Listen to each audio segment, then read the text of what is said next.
when I saw the request for stories, I thought I'll tell this story about a Swedish Y. I was down in North Africa. February 3rd, went out on my first mission. We were bombing a German airfield at Gabes in Tunisia. And coming off the target, we were the last plane in the formation, which is always a dangerous place because the anti-aircraft by that time has gotten your altitude figured out. So we got hit first by flak in the aircraft, which blew out the number 3 engine. And virtually the same time, just immediately afterward, a Focke-Wulf, a German fighter, came in, and he first blew up the back here on the radio shack, and then the number 2 engine was set on fire. And at 2:20, I was hanging on a parachute coming down over the desert. And before I pulled my chute, I made a commitment to the Lord that if He took care of whatever lay ahead for me and I survived, that I'd try and spend my life being of help to other people. Sweden was a neutral country, and the YMCA in Sweden somehow convinced the Nazis that they should let a Swedish representative come and visit the prison camps. So that's where I ran into Henry Sonnenberg when he made a visit to our camp at Stalag Luft 3. He would come by our camp every so often and all the other Allied camps and see what, if anything, the Y could do for us. So the first thing we asked Henry for was books. We wondered if he had any balls and bats. And we had a big field in the middle of the camp which we could de-stump. And sure enough, shortly thereafter came in softballs and bats, and we had ball teams. And another thing he did that was important to us was to send in some musical instruments.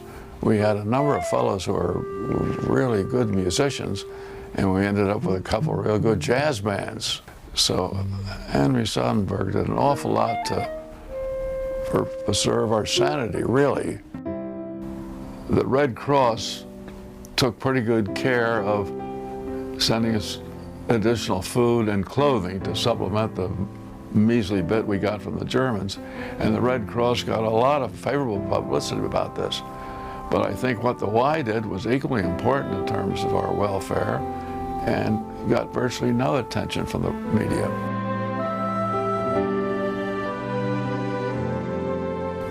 Just at the end of April, we woke up one morning and could hear firing within earshot and could hear tanks rumbling, and all of a sudden a great big old tank came in, just knocked the fence right down, drove in. And of course the guards at the camp were happy to surrender. They were fed up with the war. When we came into the New York harbor, my fiancée, we'd been engaged but not married before the war, and she'd been in the Women's Army Corps, the WACs. At that time, she was with the New York Port of Embarkation, and they had the list of the people coming in on the first convoy back after VE Day. And I was in the first ship of the first convoy, and the pilot boat came out, and a little later there was an announcement, Lieutenant McMillan, report to the deck, report to the captain's office. I thought, oh, they're going to send me back. I got up there and they handed me an envelope, and I opened it up and it said, "Darling, I'll be on the dock when you arrive." And sure enough, we got in there and they arranged for me to get off first of the first ship and fall into the arms of my bride-to-be. And we were on the front page of the Herald Tribune and papers all over the country. So it was a wonderful homecoming.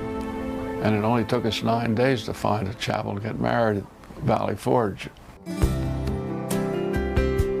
And then after the war, I didn't really get involved with the Y again until I was about age 60. And my doctor said, you know, Ed, at age 60, your muscles begin to get a little weak and flabby.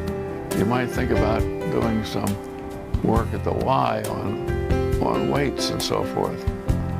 So I went to the Y and the personal trainer there, and he set me up for exercises. Roughly 20 years later, I had a really bad one, a subdural hematoma, and I went over to the Y and talked to this same trainer and said, now I need help with my lower body as well as my upper.